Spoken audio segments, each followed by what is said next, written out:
welcome to the Ope-Eh Three-Way Pro Wrestling Podcast, circa 2025. And let not old acquaintances be forgot, because I'm bringing to mind Donnie and Pierce. Fellas, how's your weekend? Or weekend, for Christ's sake. That's how you know I got the rest. How was your holidays, fellas? How was the holidays? How was the new year? Happy 2025. Happy New Year to all our listeners.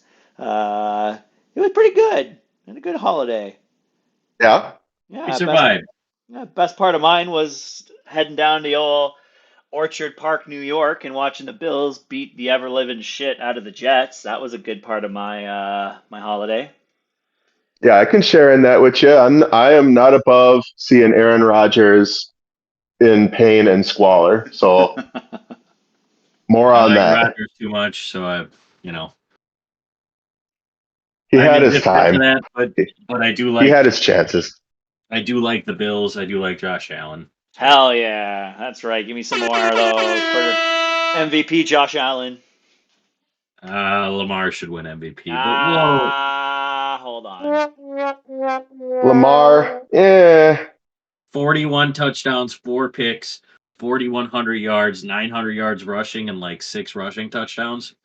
Yeah, That's I insane. mean, nine Pro Bowlers on the team, including a running back and a wide receiver, whereas Josh Allen had one lineman.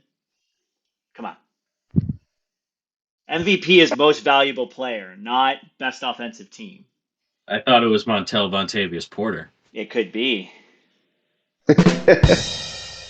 woo! How are your holidays, though? They were good. They were relaxing.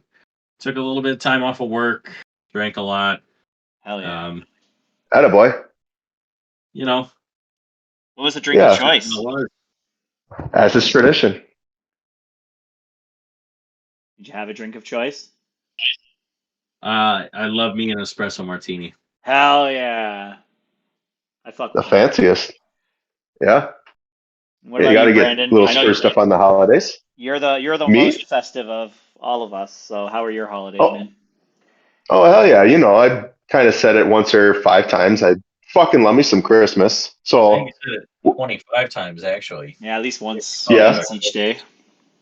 yeah, you gotta squeeze it in every now and again. But no, I went up to Door County to visit the family up there.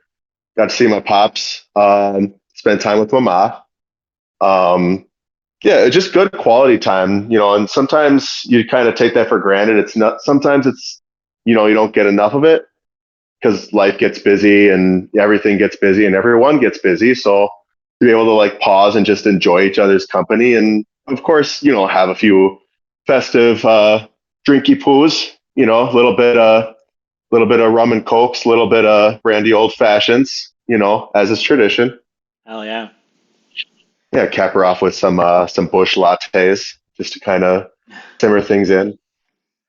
Hey. Yeah, no, it was great. Monday I had the real American beer. Okay. We're gonna wait to talk about your experience with that until we get to that segment. Let me tell you. We'll just kick it off with one of these, and then another one. Off is the direction you can fuck. That's what the LA crowd was saying to that beer. Yeah. The beer. Yeah. It made me want to boo. We'll get into that in a little bit, but follow us on our social medias again, and it's 2025, so we would hope all our listeners are following us on Facebook, X, Instagram, and all the others. Check out the stuff we'll be putting out in 2025. Our resolution is to put out something decent every now and then, so hopefully you see some good content from us. Big show today. Obviously, we had a lot of catching up to do from the holidays. We've got World's End to cover. We've got Wrestle Kingdom to cover to an extent. We've got Raw debut on Netflix to cover, and we've got New Year's Evil that was last night. And big show for NXT. And we have to talk about what time it is. That's not what I meant, but that was a good segue. I was talking about Tiffy time. Well, I mean, you didn't really give me anything to go on there, so that's what I went with. What time is it? It's Tiffy time. It's always Tiffy time. Especially Yeah, especially on especially on this day. It is Tiffy time. Yes, we'll get into You that right gotcha. after on Yeah, this I feel day. like it's worth a mention. But anyway, on this day, the 8th of January in 1998, WCW Thunder debuted on TBS. The big thing of this show is because the last two matches between Sting and Hollywood Hulk Hogan, Sting appeared and vacated the WCW World Heavyweight Championship, aka what happens when Hulk Hogan would swing his creative control all over everybody because he could not put over Sting clean. Man, that Hulk one Hogan of the guy many reasons. sucks. Yeah, one of the many reasons he got booed in LA, I'm sure. I bet you at least one person was booing him for that. Yeah, about some little stinger out in the audience there in LA. maybe about 30 some years too late, but it's okay. He had it on layaway. But we're going to talk about a guy that I booed back in this time. We're going to 2006. New Year's Revolution takes place in Albany, New York. In the main event, John Cena would retain his WWE Championship in the Elimination Chamber, defeating Shawn Michaels, Kurt Angle, Kane, Carlito, and Chris Masters. Do you know who the last eliminated in that match was out of those 5 names I picked? Carlito? Yep. I thought it was. Oh, Kurt Angle and Shawn Michaels are right there, but they went out, I think, first and second. Yeah, it was a weird one. But this actually wouldn't be the last match of the night. Mr. McMahon would come out and say there was one more match, and there would be history to be made because Edge came out, cashed in Money in the Bank for the first time, and became the WWE champion. And we got to hear a lot of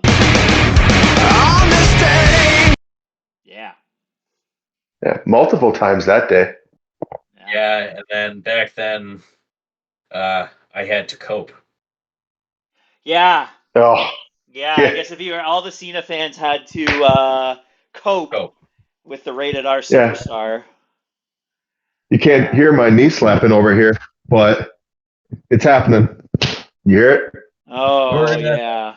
Ah, 2013 on a SmackDown taping on a Tuesday. Alberto Del Douchebag defeated the Big Show to become the World Heavyweight Champion in a last man standing match. This feud was kind of weird because they started with a last man standing match and then ended with like a normal match in their feud instead of the other way around. But I mean, yeah, the match was fine. I remember it. it was a time. Yeah, it was a time in wrestling history that is going to kind of get some dust on it as the years go on because nobody really gave a shit about that. Alberto Del Douchebag. The Big Show's reign as World Heavyweight Champ was actually pretty solid. It started with him beating Sheamus in an absolute banger. And Naturally, it's a Sheamus match. Banger after You banger. heard him say that. You heard him say it on CVV, right? Every Sheamus match is a banger. Oh, yeah. But in 2012, when you hear the names Sheamus and The Big Show, you would think, oh, God, I'm going to turn this off. But actually, go back and watch it. It's kind of a hidden gem. Okay. Maybe I'll watch it on the Netflix if it's on there. I have to look and see if it is.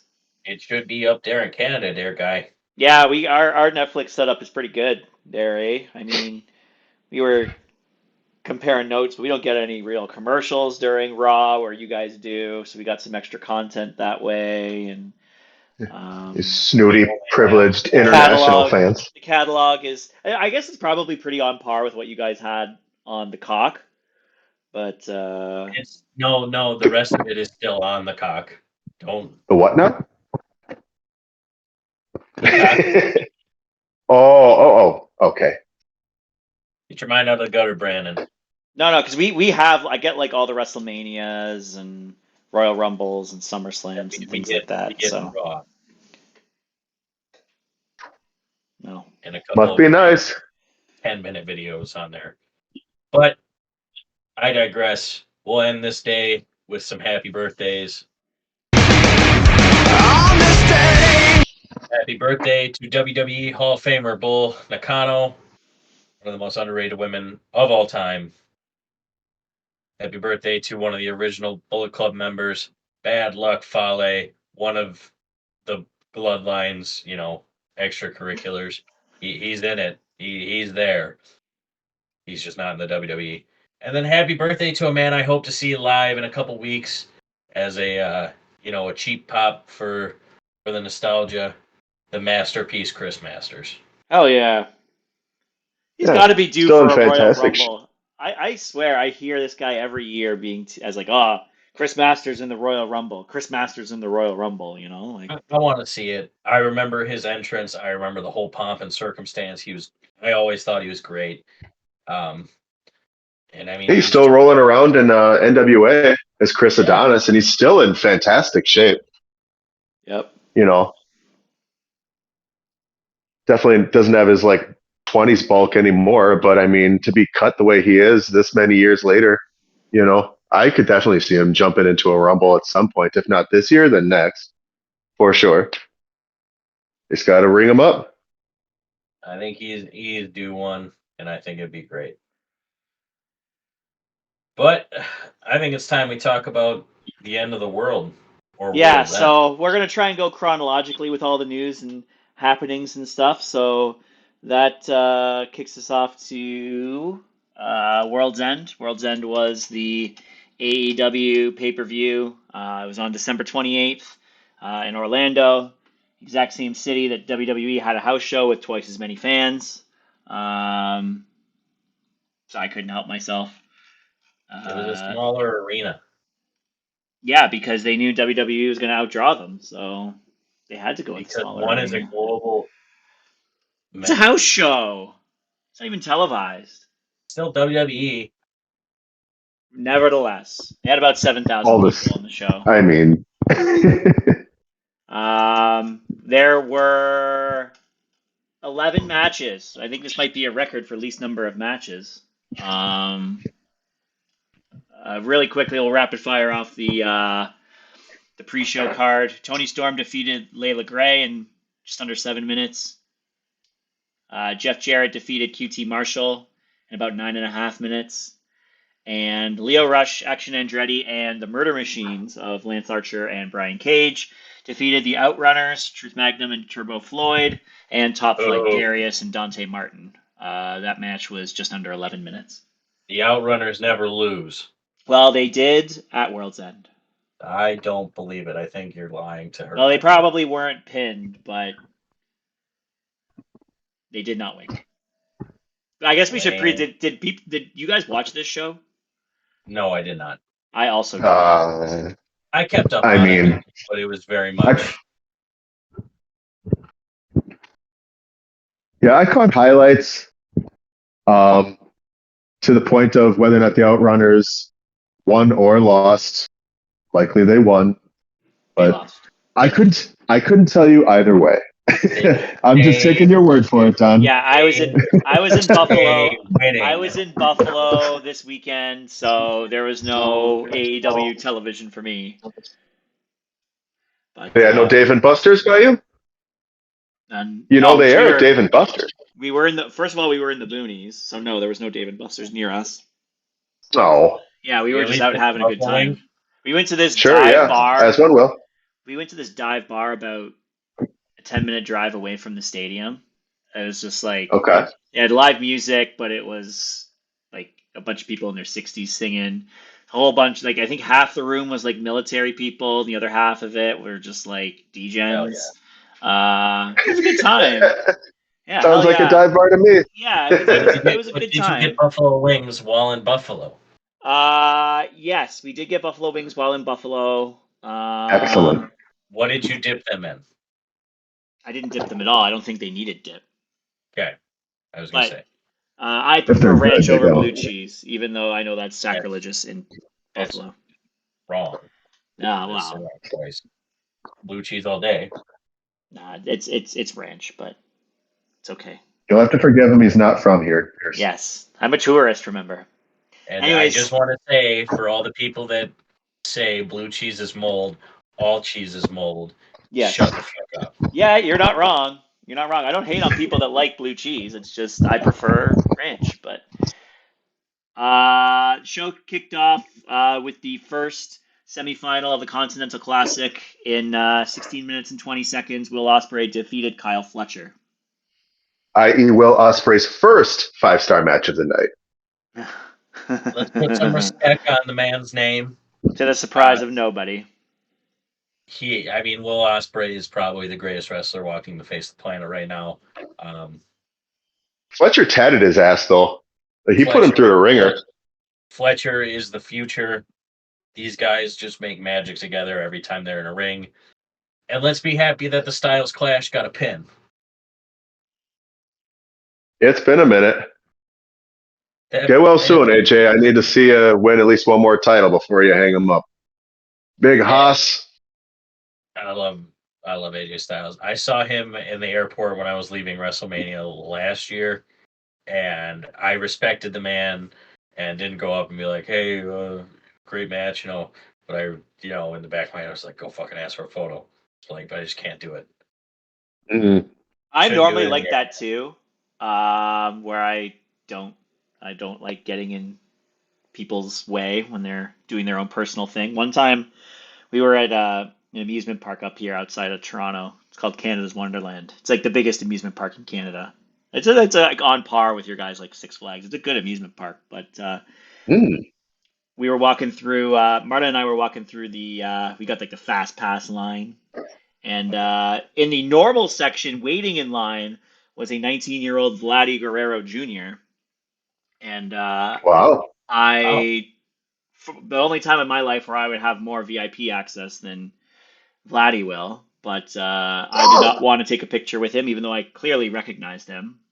Until Marta was insistent on having my picture taken with him. He was very friendly. He spoke a little bit of English, and that has been my Facebook profile picture now for the last, I think, 5 years or so. Nice. Anyway, so yeah, sometimes you approach them and they're nice. Sometimes you approach them and they're dicks. Sometimes it's just better not to know. See, I wasn't gonna risk it because it was 5:30 in the morning. Yeah, that's cool. I get that. Yeah, that's the time of day they put in the shoot promos where they're running down people, chasing them, signing cups and shit.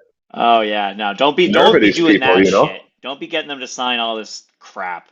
That's stupid. Don't be the people waiting at the airport for people to get off planes so that you can sell their shit on the internet. If I wanted AJ Styles to sign anything, it would be something that I was already wearing, something that I clearly valued, which I mean I don't carry around AJ Styles shit. No offense, AJ. Or you could just sign my forehead, that'd be cool. Sure. Get a picture. Yeah. But what AJ Styles on my forehead. Anyways.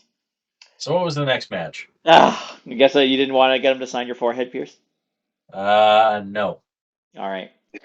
The next match was the other Continental Classic semifinal, which saw Kazuchika Okada defeat Ricochet in about 13 minutes.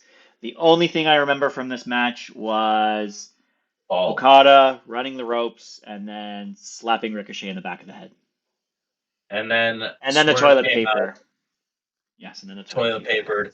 And then Ricochet, in revenge, became part of the Tethered from the movie Us and brought out scissors to murder Swerve. That wasn't at World's End. That wasn't. Scissors does beat paper, in all fairness.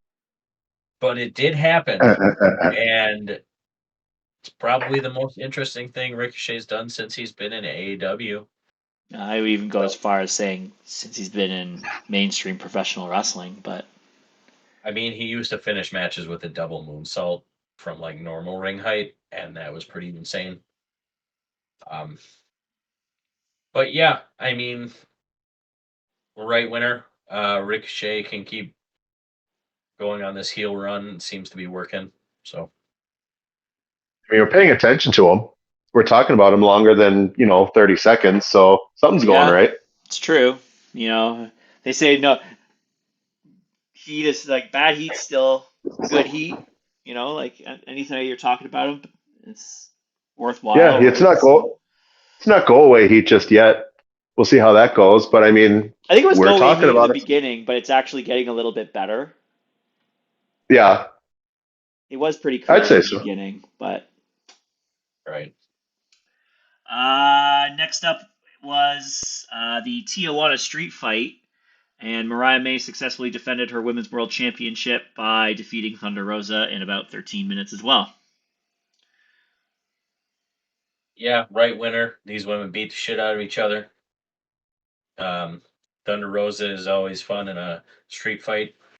It kind of, it gave people, that you need to remember who the fuck I am because Thunder Rosa is that damn good. Um, Mm-hmm. and yeah, I hope she continues to grow. I've been seeing stuff online, people saying that the AEW Women's Division after All In kind of fell off. Um, and to an extent it did, but I think Mariah's had a pretty solid reign so far. And when they bring her and Tony back with Tony being new to AEW in this new gimmick of hers, and it's probably going to be her winning matches, and then I think I've earned a world title shot type thing. I Well, think it's going to be great.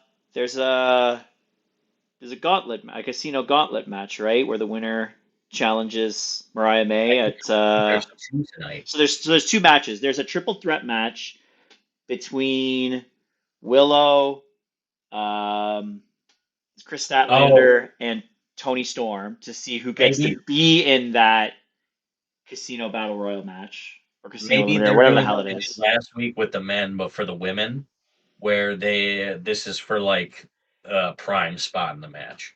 Yeah, yeah. So I don't know if it's a prime spot or just a spot. Tony Storm. Let me look this up really quick. Willow, and then Chris Statlander. Um, the winner will earn for the number one spot in the women's casino gauntlet. I'm assuming Why the would number. you want the number one spot in a gauntlet match? I don't know. Like, wouldn't you want the last spot? Classic Tony Khan logic AEW doing it here. Actually, let fast me read the backwards. comments. Let me read the comments to this one on Twitter. See if people called them out. I mean, no matter what, they're going to run Tony and Mariah back in Australia. There's absolutely no way they don't. Right. Yeah, it doesn't say why you'd want the number one spot or not want the number one spot. But yeah, so they're doing that. And then it's the women's casino gauntlet match too. So I would expect Tony Storm to win that match. Obviously, we already talked about um, the possibility of Tony Storm and Mariah May being the main event at Grand Slam. Should be. Yeah, I think so. Well, when you consider how long the story's been going on now, when you consider the characters involved, I mean, if they don't make it, like, I don't know what they're doing then. Yeah, I feel like Unless they that's. can, Sorry, go ahead. Keep going. well, unless they get like Omega and Okada on the card, but even then, that's a very short notice to put on such a big match. That's not happening at all. In Yeah, I had to figure, but I mean, they teased it, so who's to say, they might just want to blow the load right now and be like, oh, hey, we got to sell tickets for this shit because we already got the venue. And I have to believe it would sell. It would at least contribute to sales massively. Yeah, so my question is, But if you don't have Mariah May and Tony Storm main events that match in Australia, when is a women's match ever going to main event a show? I mean, it's a good if question. put Mercedes Monet in it, and we'll talk about it, I suppose. But Yeah, Mercedes 4 belts. yeah. soon to be Mercedes 5 belts. No, Who's to say at this juncture? I'm to say no. The next match was for the AEW Dynamite Diamond Ring, and MJF continues to be the only holder of that ring. as he defeated Adam Cole in 14 and a half minutes.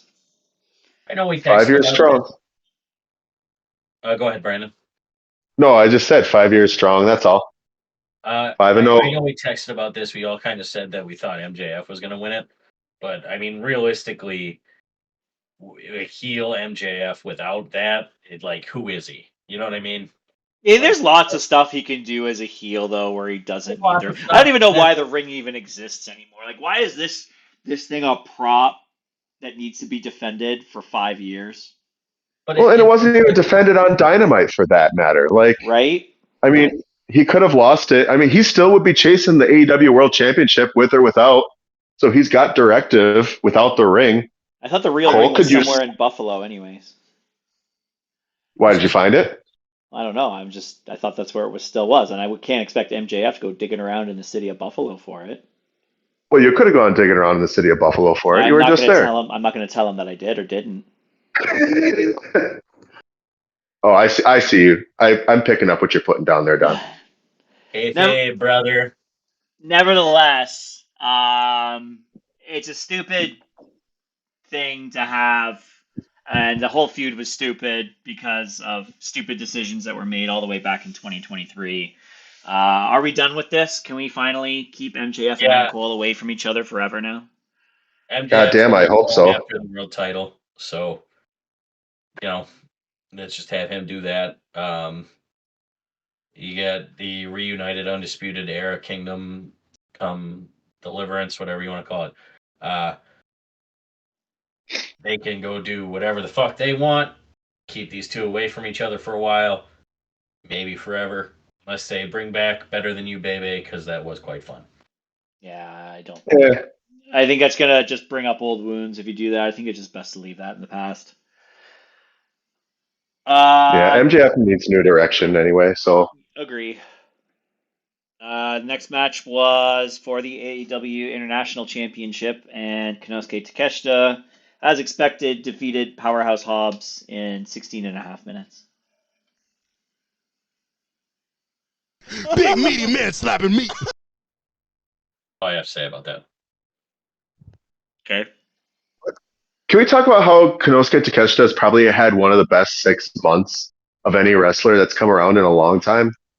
Oh, yeah. When you consider, just how, I mean, he was good since he jumped on the scene, but ever since beating, and that was the thing, too. I was wondering how Konosuke was going to rep the International Championship after beating Ospreay for it.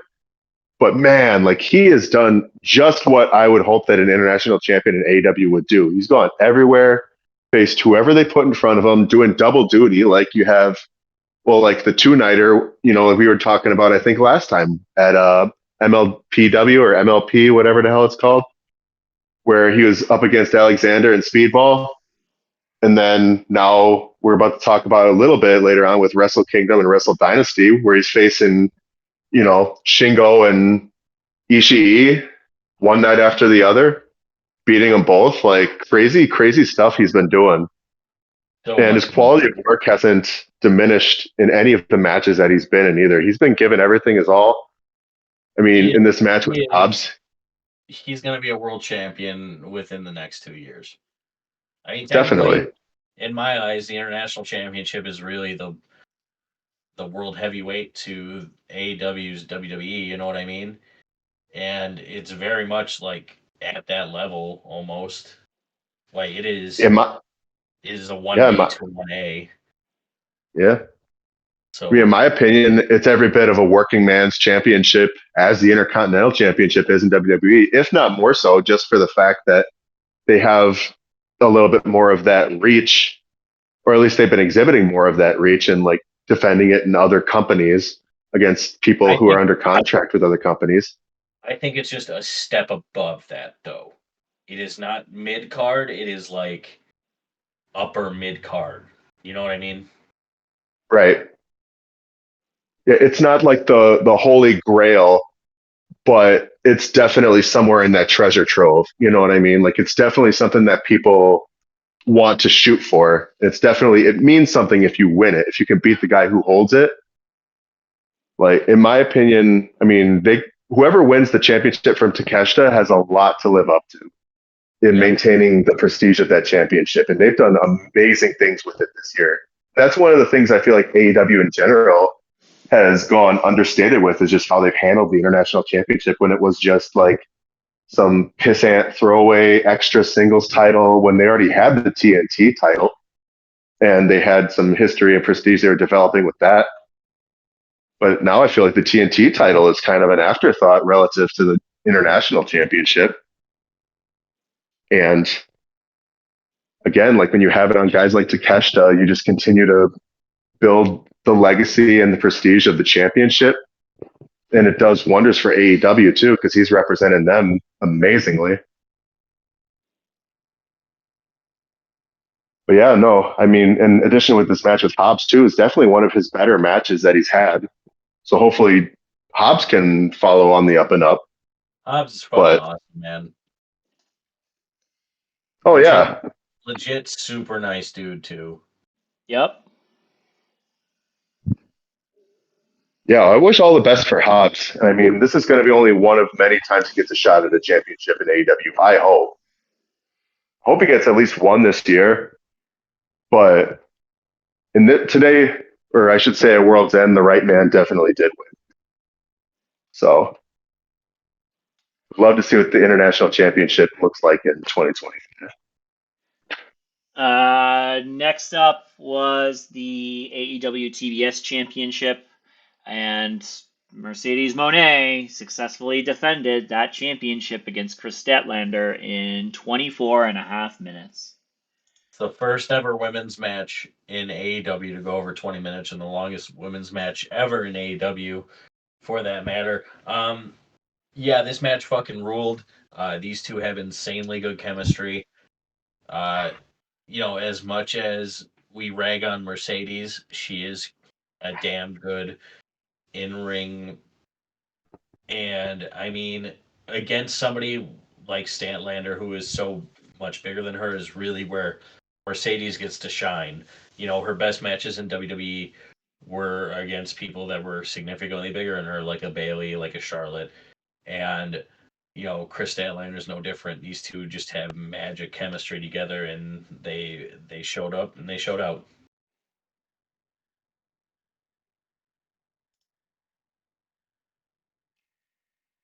Yeah, can't argue that. What does Mercedes do next? Who does she beat next?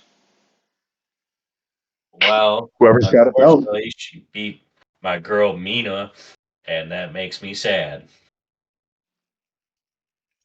Well, who's got the belt? Who's got the belt in AAA or CMLL? I mean, if you can answer that question, I'm pretty sure that's her next area of focus. Or she could try and be IWGP Women's Champion again for a record-breaking. Well, I don't know if it's a record-breaking, maybe a record-tying second time at this point. Yeah, because she. I don't think anybody's been more than once. So. Well, it hasn't been around all that long, right? No, it was Kairi Sane was the first champ, and then it was Mercedes. And then Mercedes lost it to Willow. No, I don't think she lost it to Willow. That was the strong. Yeah. My mistake. She lost it to whoever, and then they lost it to whoever the current champ is, I believe. Okay. So I know the current champ is Mayu Iwatani, who, if I recall, I think was the one who beat her. Let me do a little rink-a-tink research right here. Now. Reigns, Kairi, Mercedes, and Mayu Iwatani. Yeah. Oh, so Mayu was the one who beat Mercedes. Yeah, she's held the title for 625 days and counting. Damn. Hell of a reign. So. After that, we had the final for the Continental Classic, where Kazuchika Okada is still the AEW Continental Champion. He defeated Will Ospreay in 19 minutes. Yeah, we kind of... That's on us again. Okada is one of, if not the greatest tournament wrestler of all time. Even if he loses a couple times in the tournament, usually at the end he turns on the jets and just fucking steamrolls people. This match was incredible. These two have incredible fucking chemistry. They always have. They always will. Let's go to Okada, Kenny in Texas. and see if they can recreate the magic that they did 7 years ago now. Yeah, I mean, Will was definitely worse for wear in that match. So, I mean, he was, in spite of his athletic prowess, in spite of his achievements, he definitely was the underdog. But, I mean, it could have, in my opinion, gone either way. I mean, Will has taken a few L's, I think, selflessly in this tournament to kind of put people over and to also, like, just kind of, right, sell the fact that he is a face and he's not necessarily the most dominant figure in the entire company. You can't really build I mean, you could build a dominant face, but that's a pretty uphill climb if you're trying to get people behind you. Um, but I mean, I think the right guy won. I think Okada definitely needs some forward momentum. We all know Will's going to be world champion here very, very soon. It's only a matter of time, really. Um, and plus, two, this gives a little bit of stake to, like you said, Pierce, the eventual match, which I'm pretty sure, like you are, is going to happen at All In Texas between Okada and Omega. So we at least have that much to look forward to. And even in defeat, Will looked very, very strong. I mean, second 5-star match of the night. So clearly they both are doing something right. But Will, as Dave will tell you, is the greatest wrestler walking today. So, I mean, I see big things both for Okada and for Ospreay going forward this year. Both definitely future world champions. Easily. That takes us to the main event, which was for the AEW World Championship, and John Moxley successfully retained by defeating Orange Cassidy, Hangman Adam Page, and Jay White. Why did they pin Jay White? Orange Of all the Cassidy guys who were involved in that match, they had to put the pin on Jay White. Like, I mean, I could understand if they wanted to do Orange again. I could even understand Hangman, but Jay White is like, he's had a streak going, and he is he'd been my favorite to win the championship early on this year, even though like it looks beyond all shadow of doubt that they're going to be trying to build up Darby for it. But why do you got to take away from Jay? Makes no sense to me. King Switch era, man, that was a weird choice. And then, I mean, the match was okay. It happened. It's really what happened after the match, which is really the news. So, Which was FTR comes out, and then on the big screen, rated FTR comes on, and Adam Copeland returns. But hold on. Got to do it right. Wednesday on Dynamite, we found out that he had changed his name to Cope, just Cope. Rated R superstar Cope. Oh. Which, he's been wanting to do it. I think it's fine. It's really not anything crazy. I mean, in a perfect world, we'd just be able to call him Edge. Because, I mean, he is Edge, you know what I mean? His character has not changed. It seems like they're going towards Cope Mox. Okay, don't put the title on him. Copeland should not be world champion. Yeah, that's pretty much where I'm at. I am not going to call him Cope. I don't think I'm ever going to call him Cope either. Name. It's going to be one of those things, though, It'll be like when Dolph Ziggler came out, and you're like, who the fuck calls himself Dolph Ziggler? I guess 12 years later or 15 years later, we still do. Well, that's a little different because that was like his first name. Right? No. He was Nikki. Yeah, well, that Spirit Squad doesn't count. Spirit Squad doesn't count. That was his third call-up. But this guy was a legend, and then he decided to use his full normal name, which is fine, and now he's just a bastardized version of his last name, and it sounds stupid. Completely agree. Well, Cope's going to cope either way, and he's making fat TK money, so I'm sure he don't give a rip either No, way. he doesn't give a rat's ass about what this guy from Orangeville has to say, but it sucks, Right. and I don't really care about him. So Well, he could have even been like Edge Copeland or something. Like you have Christian Cage, right? And WWE is not hollering at him about that. There's nobody chasing him from what was wrong copyright. with Adam Copeland? There's too many Adams in AEW. How you gonna have 3 Adams? You got Adam Page, you got Adam Cole, now you got Adam Copeland. You know, God forbid, Adam Bomb resurrects from the dead or some shit. I don't know. Okay. Anywho, but you know what I'm trying to say there, Don. Like there's so many Adams. Sure. And, Great Copeland with reason to his have a shitty name, Cope.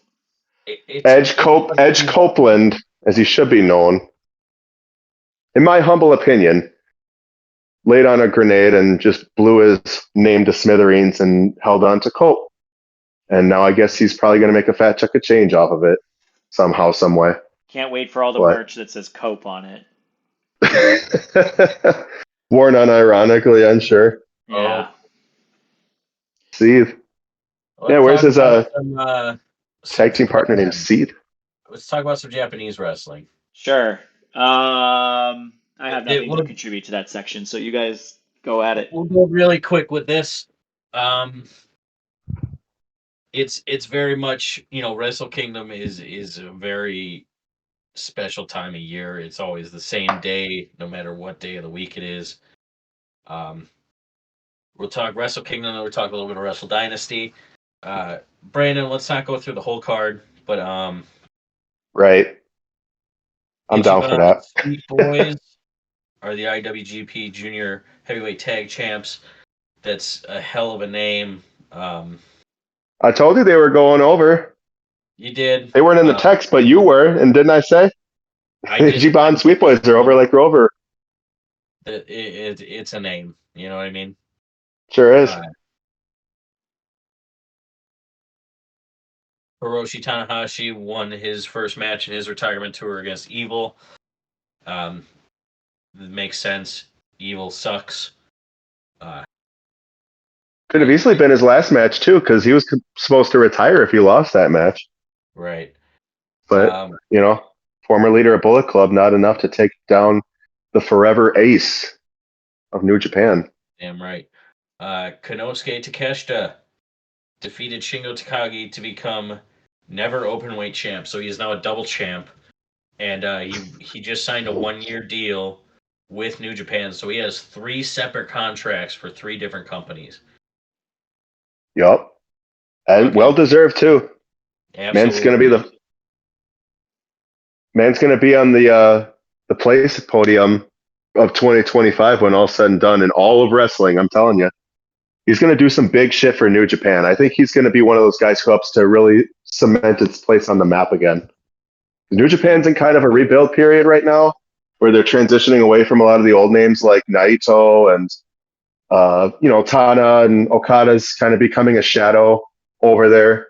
And you're trying to rebuild with guys like Shota and Yoda Tsuji and Ren Narita and all them. But I think Konosuke Takeshita is definitely going to be one of the stars in that constellation for sure. Damn right. He's like the new King of Strong Style. Yeah, I won't argue with it. Prayers to Dookie, or Dauki, I don't know how to pronounce it. His match with El Desperado got cut short because he broke his arm on a crazy dive. I hope he's okay. Broke it like fuck. Yeah, it's absolutely insane. You mentioned Yoda Tsuji. He defeated David Finlay. David Finlay's contract is apparently coming up. I'm not really sure where he would go from here. I'd say WWE if New Japan wasn't willing to shell out the yen to keep him. But David's coming into his own. I used to give him shit because I figured he was just like a Jay White cosplayer coming in, or like Great Value Jay White. But ever since he's taken over and he's been leading the War Dogs, he's been gradually growing and developing. And the War Dogs could be shit, but they are very good. They may No, be shit, but they're good. I mean, I like the idea of the war. I liked the War Dogs since the beginning. They were very much like what the Bullet Club were in their heyday in the olden days. You know what I mean? I've never been a fan of like splinter factions. So that's where it comes from. But Naito defeats Takahashi. I really think Takahashi probably should have won this match. I get it. It's a junior facing a heavyweight, and usually the heavyweight always wins that. But Hiromu Takahashi is. I just think he probably should have won that. I mean, Naito's time was then, and Takahashi's time is very much still now. Like being 35 as a junior is a little bit on the escalated side, but I mean, he's still, and coming back from a neck injury like he had, and being 100% and still putting on crazy matches like he never lost a step is fucking incredible. And I feel like he can I feel like he in the current juniors division is starting to become very much like how Liger was in his time. Like he's just the staple, or even like Kushida, right? Just very much the central linchpin. So would I like to see him go heavy just to try his luck? I mean, it'd be a hell of a bulk, but there's nothing really for him to do in the junior division except win the belt again. Right. And his whole character now is everybody understands him. The whole point of him coming in and getting so big was that nobody knew how to handle him, and now everybody knows how to fucking handle Hiromu Takahashi. Mm-hmm. And then the main event, they went 43 minutes, which is probably 20 minutes too long. Zack Sabre Jr. defeats Shota. I wanted Shota to win, but the story of this match is Shota was doing a bunch of other people's stuff, but he wasn't doing anything that was his own. He still doesn't know who he is, and he'll have his time. He will be a world champ. I think Shota's phenomenal. But Zack Sabre Jr. knows who the fuck he is. Yeah. ZSJ's on the run of his life right now. And he fought to earn his championship shot, and he was confident enough to take it before Wrestle Kingdom.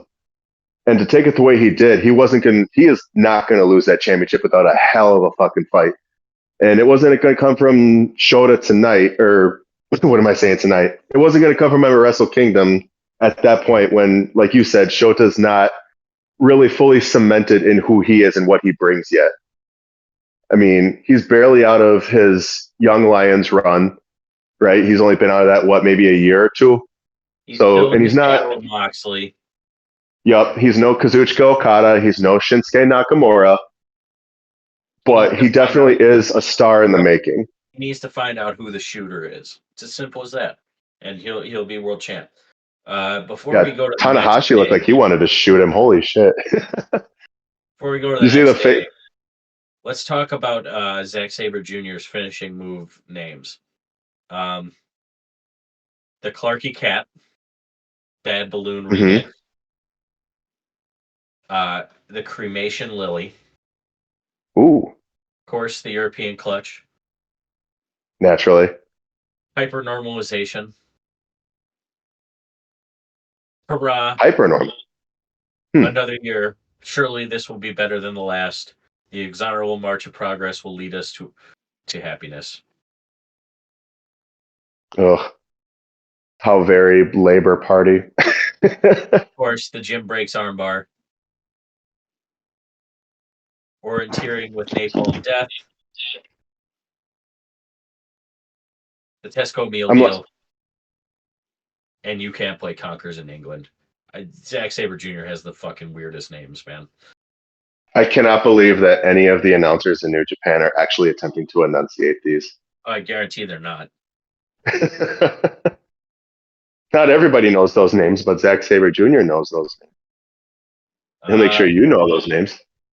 We'll skip to Wrestle Dynasty, which was a joint show between New Japan, All Elite Wrestling, had some CMLL, some Stardom, some Ring of Honor. Hey, I knew something that happened on that show. What's that? Something about the commentator. Oh, yeah, he was a dickhead. Truth hurts.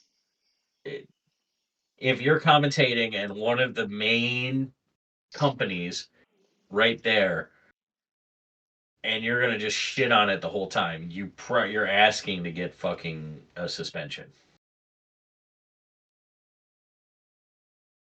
I mean, I'm kind of with Donnie on this one though too. Like, I feel like AEW is kind of too deep in New Japan's pockets right now.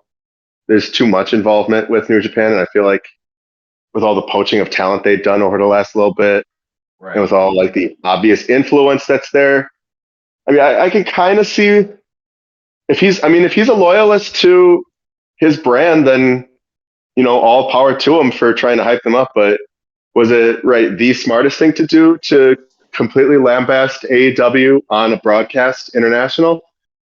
Probably not. But was he wrong? Not I don't think so. necessarily. He was not wrong at all. But we'll start with the pre-show. Momo Watanabe of Stardom defeated Willow Nightingale of AEW, Persephone of CML, and Athena of ROH in the International Women's Cup final. She receives a women's championship match from the promotion of her choosing. Weirdly enough, she pinned Athena.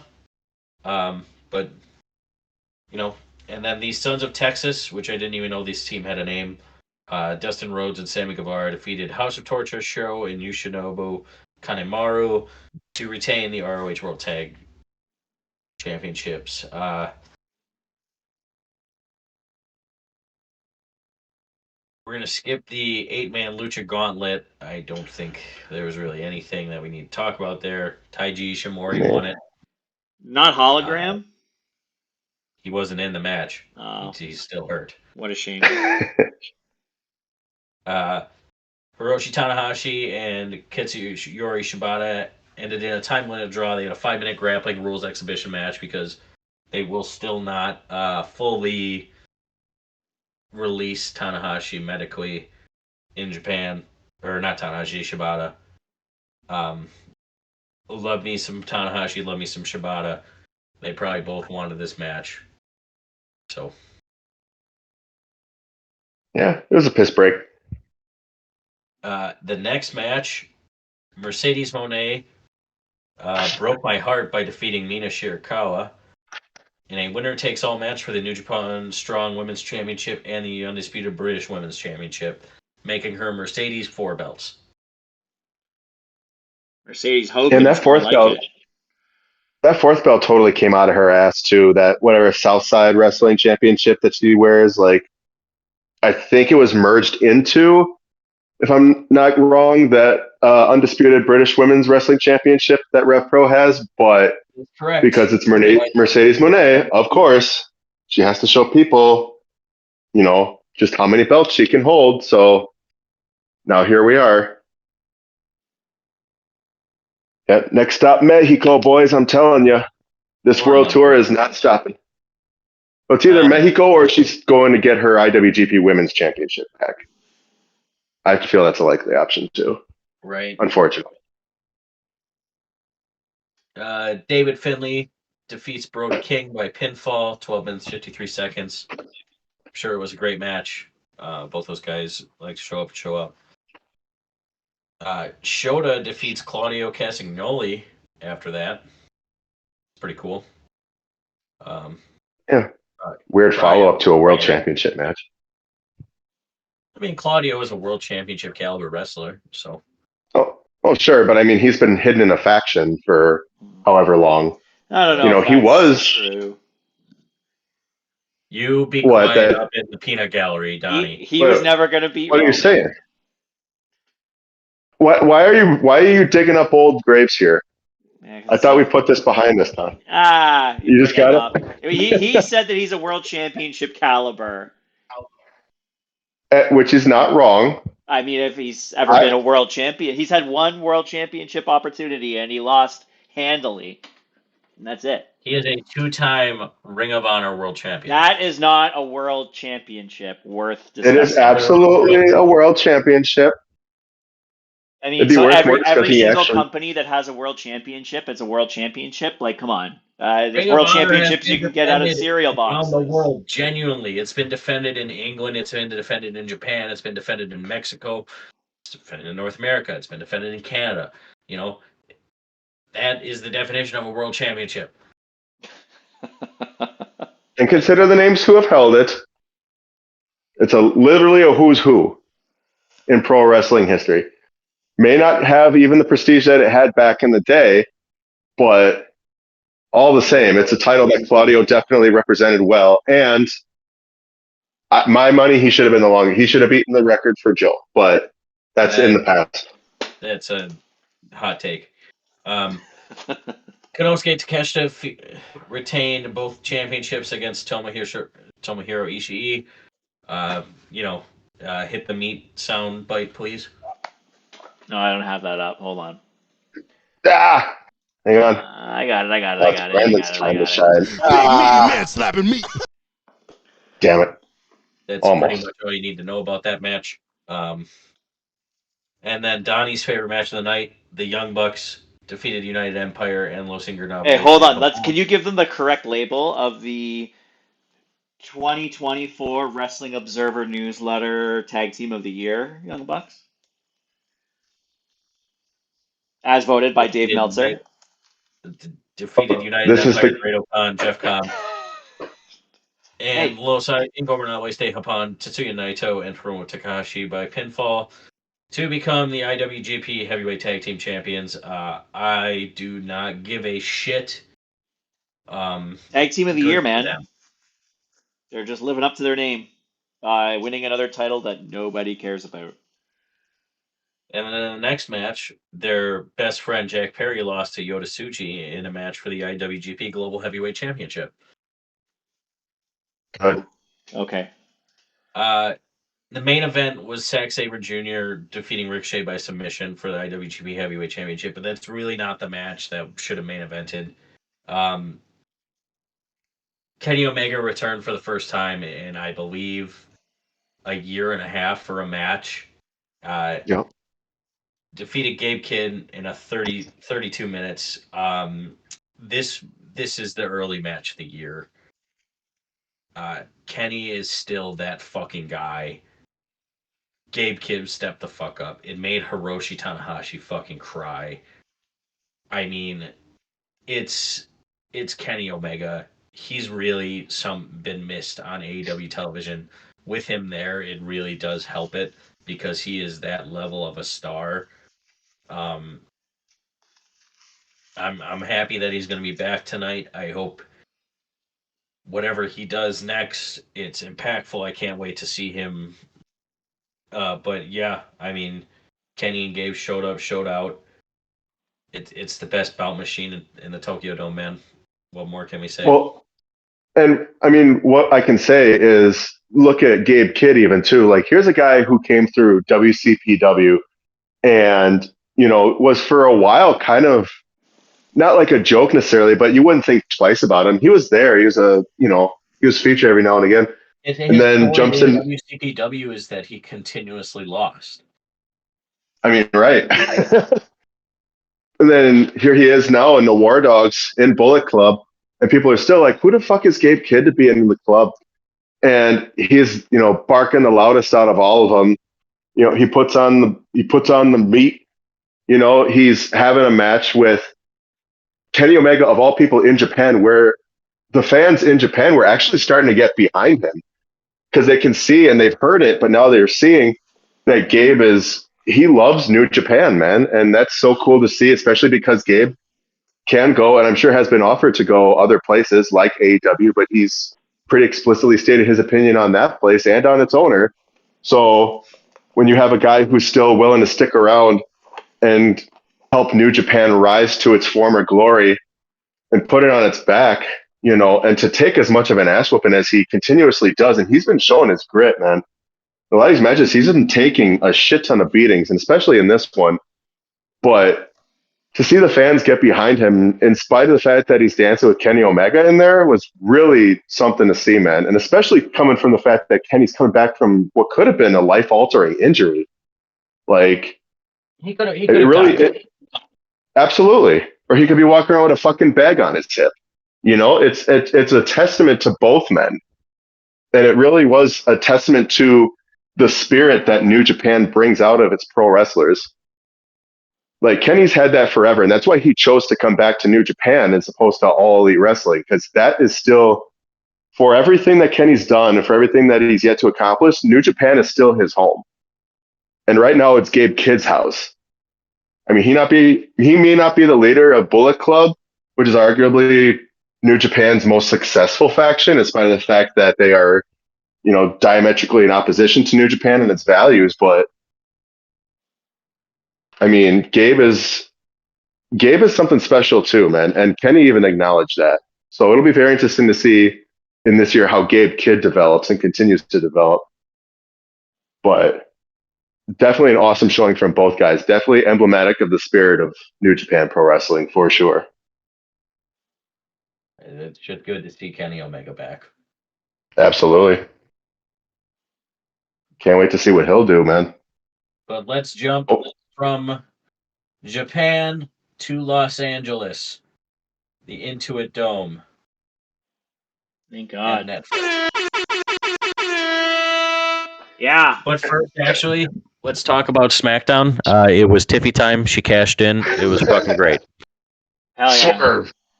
Hell yeah. Go Tiffy. Yeah, one of the best cash-ins I've ever seen. I was very impressed with how much thought that actually went into that cash-in.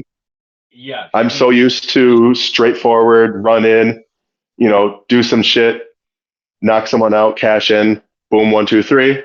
In this case, like there was so many like points where shit could have pivoted, but it all led right down to the end of the trail there.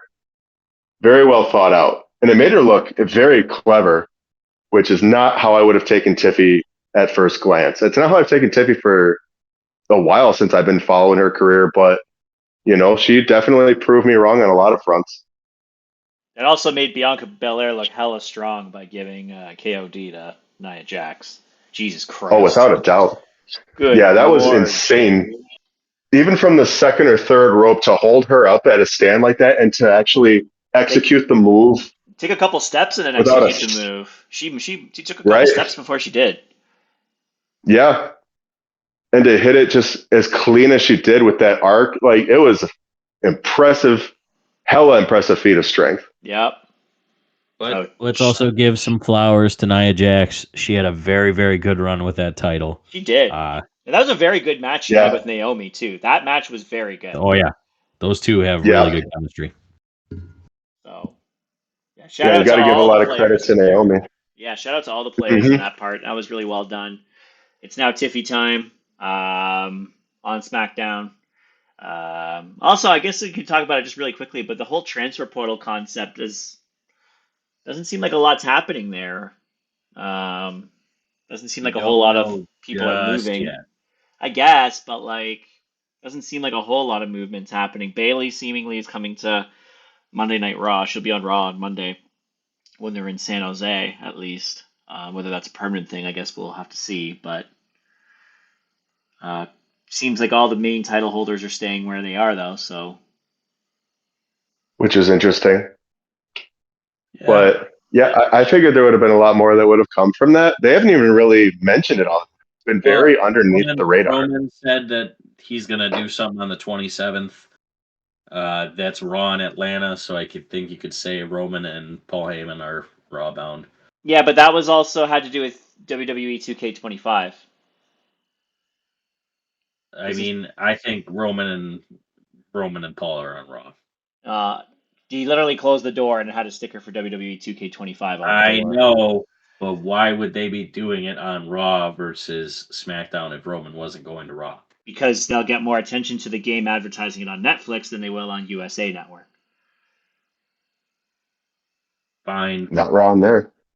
There we go. TBD on that. He could very well be on Raw, but I think that part was specific to the video game because that's why it was on the locker room door and not his name like it usually is. But yeah, so We had the Monday Night Raw debut on streaming service Netflix.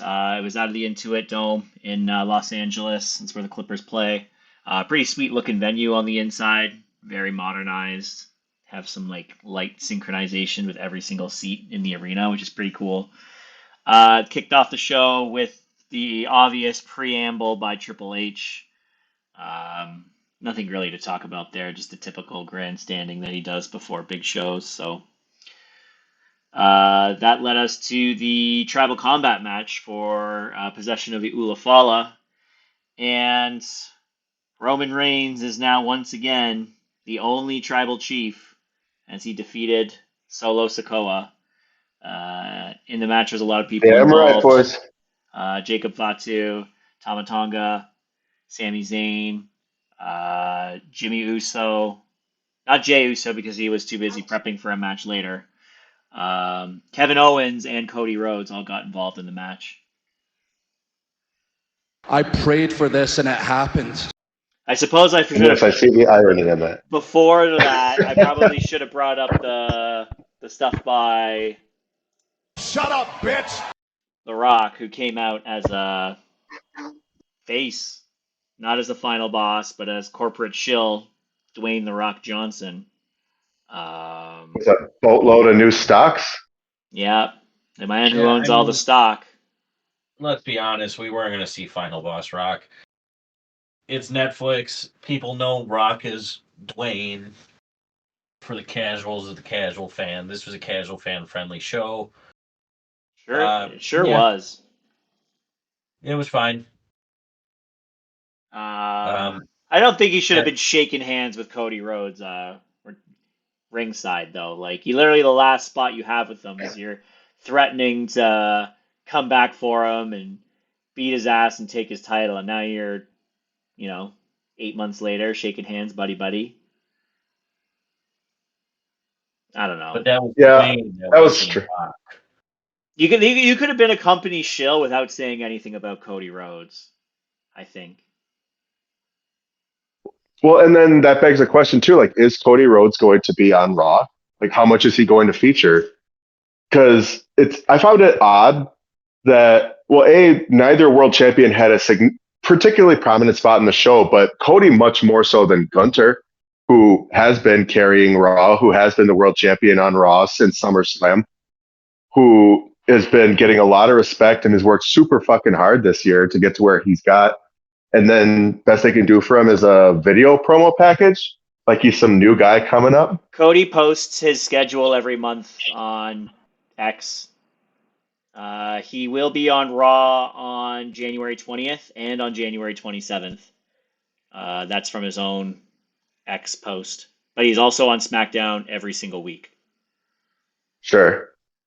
So he's going to be working. yeah.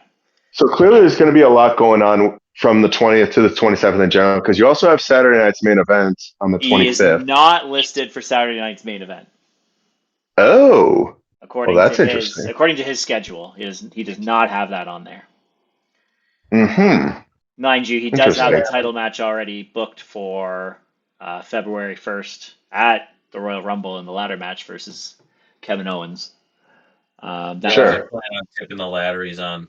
I'm gonna let KO win. Yeah, that was also announced on that January 3rd SmackDown, by the way. Skip that one. But yeah, I mean, I don't like. They really seem to be kind of blurring the line for who's on what show right now. And I mean, I guess with it being Rumble season, going into Mania season, I don't necessarily have a huge problem with it. Just because, like, Yeah.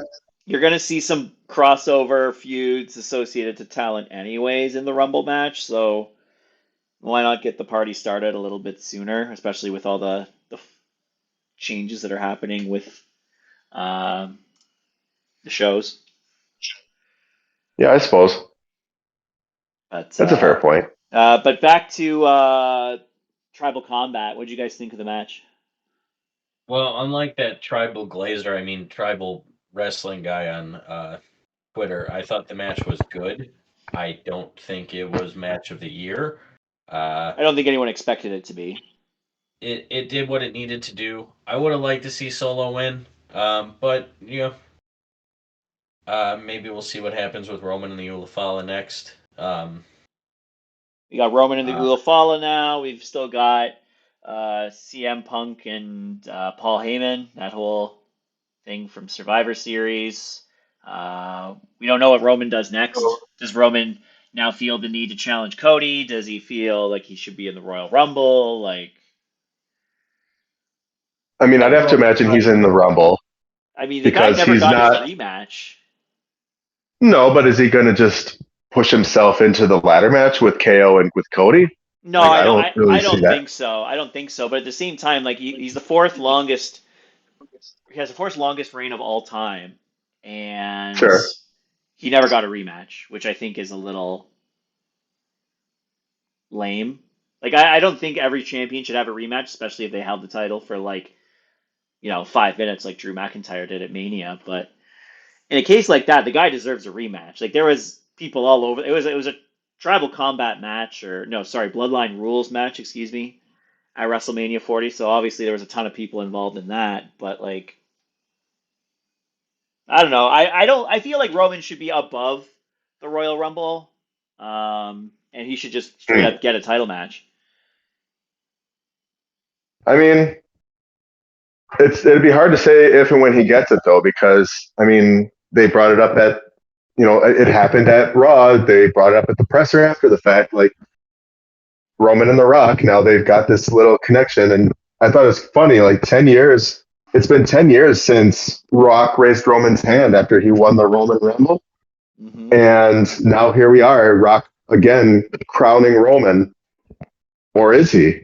So that's the thing too. Like Rock even said it. He said it with Cody. I believe there's something in there with Roman too, where he's like, "You just gotta sit back and enjoy the ride I'm taking you on." So people are wondering now, like with that little bit of interaction that Rock and Roman had, besides the respect from one great Samoan to the next, is there the potential for Rock to assert himself as head of the table come WrestleMania season, or right, is Roman above the Rumble? Can he just say fuck it and whoever wins the Rumble, Roman challenges Cody at WrestleMania regardless? Make it a three-peat of one of the greatest series of WrestleMania main events. Sorry, Pierce. What's up? I really doubt they go back to back to back. Yeah, I don't think they go back to back to back at Mania, but I do still think there should be a third match between the two. If there was any trio of matches, if there's any trio of WrestleMania matches that was going to be worthy of three-peat, I feel like it would be Cody and Roman. Yeah. Honestly, if they did it, I wouldn't be all that upset. Or We we didn't could get get Roman Rock and Rock this Cena year. thrice in a lifetime. Oh, God. I'd much rather not ever have thrice in a lifetime. I think I can live without that. Yeah, we'll see what happens as we get more people announcing for the Royal Rumble. In turn with that, what came next was the first announcement for someone who's going to be in the Royal Rumble, and that was John Cena, who made his Netflix debut and beginning of his uh, last time is now tour, where he talked about how he doesn't think he's going to be champion, which, you know, sometimes there's always truth in the lies that you see. It's like kind of clear foreshadowing that he probably will be champion, but he's announced himself as the first competitor for the 2025 Royal Rumble. Yeah. Which is not a surprise. That's basically what I expected Cena to do with his appearance on Monday. Still, I bet it hypes you up at like a motherfucker, hey Pierce. Absolutely. Hell yeah. You and the roomie gonna be cosplaying? Yeah, my roommate's gonna cosplay. Yeah. Hell yeah. 2008 Cena. That's the right time to do it. Yeah, I absolutely. mean, if there was ever a time, Pierce, you could say the time is now. Yeah. Or technically February 1st. Hey. Yeah. True. Wabadoo. The time is February 1st, Pierce. Wabadoo. Apple dough. After after that, we had the Women's World Championship up for grabs, and your new Women's World Champion is Rhea Ripley as she defeated Liv Morgan.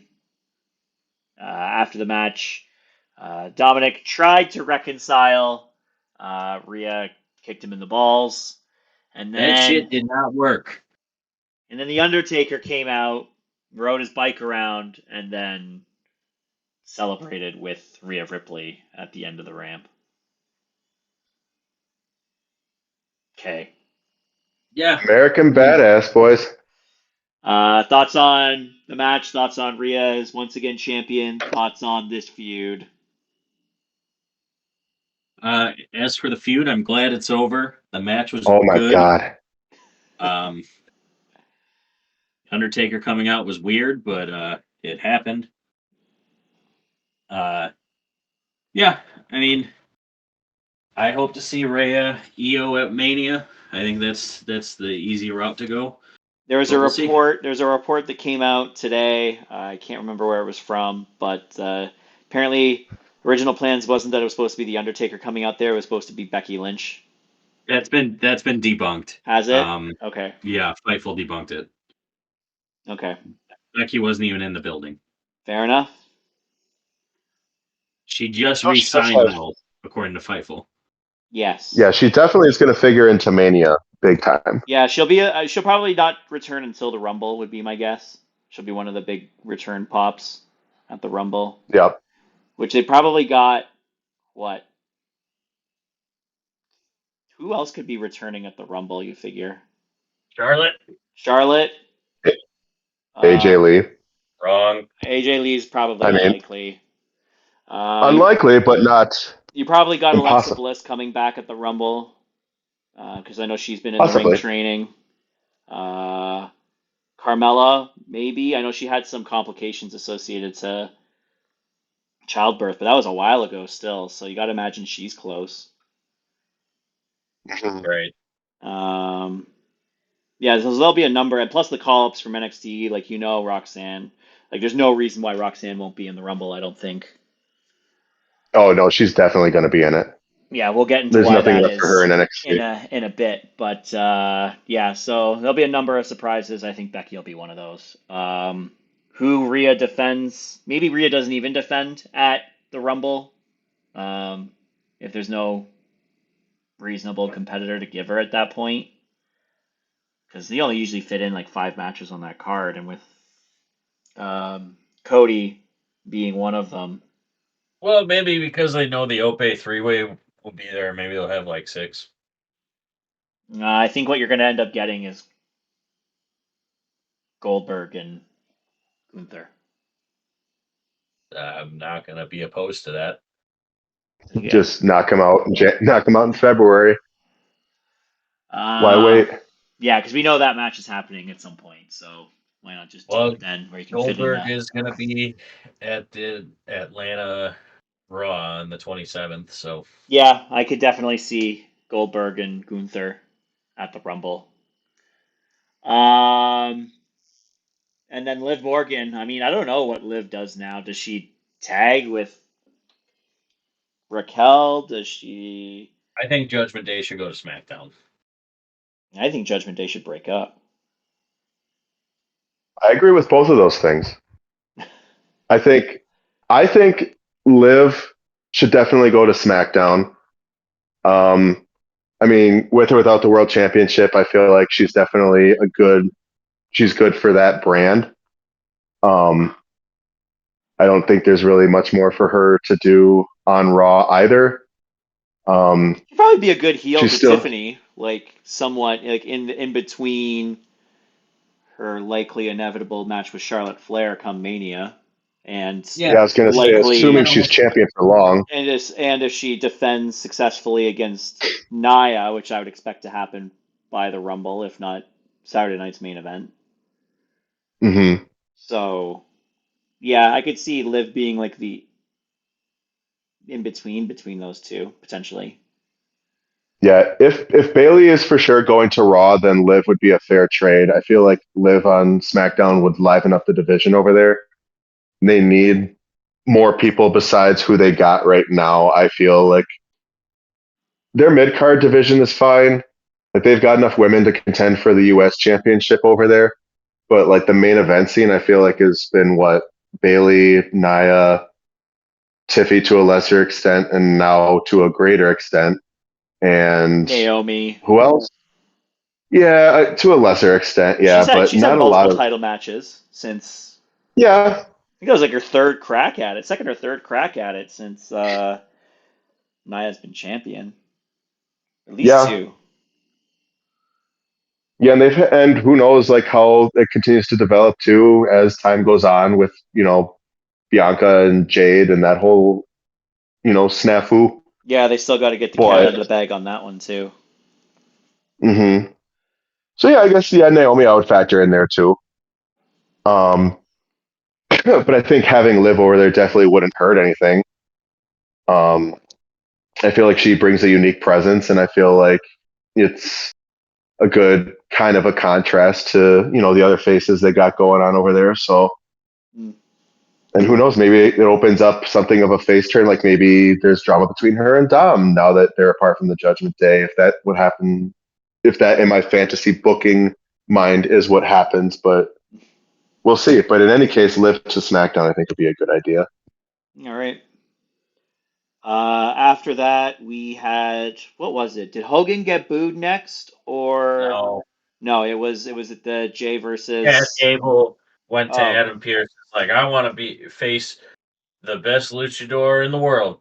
And he's going to do that. And Chad Gable next week is going to fucking die, boys. yeah. So I thought that Penta's debut was supposed to be this week because they had already said there was supposed to be a tag match with. Well, they had the tag match scheduled and the IC title uh, tourney finish scheduled for it, but I think they moved everything off to next week. But now the tag match isn't even happening.